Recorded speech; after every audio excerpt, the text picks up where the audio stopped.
yung nakapin natin, kung merong mga nahawakan ng hindi in good faith sa'yo, ayan, itabi lang natin sa selenite bracelet. Halimbawa, yung bracelet natin na all-in-one is may humawak or alam mong siya ay inggit sa'yo or backstabber sa'yo, is hinawakan niya. So, itabi natin siya sa selenite. Ayan, this will help convert those negative energy into positive energy. So, aside from being good for health, money catcher, money magnet ang selenite natin, this also serves as a cleansing agent sa mga bracelet or other figurine natin or other items natin na makakatulong siya for converting those negative energy into positive energy. Ito po yung nakapin natin.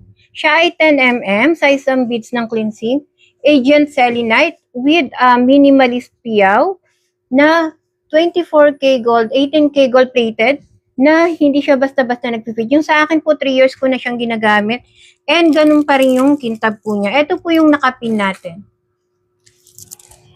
Ayan, ayan yung nakapin natin. For a while po Hindi, palagay nga ng small frog. Wala nang ano. Stuck. Oo, palagay. Na. Kahit 3 lang. Na.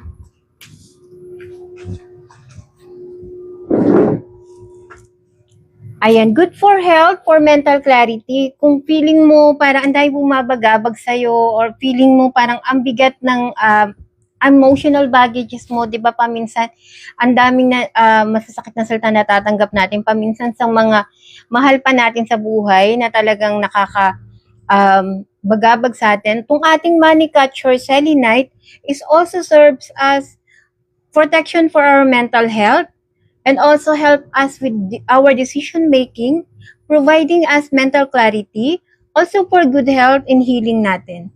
Ang ganda nito. This will also serve as a cleansing agent sa iba nating mga bracelet. Ayan, ang ganda ng ating 10 mm. Ito pang payat lang to. This one is 15 cm.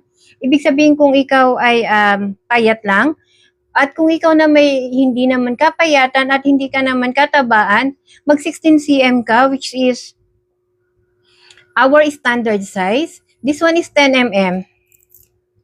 Ayan siya, 10 mm siya. Ang ganda nito mga boss, mga madam.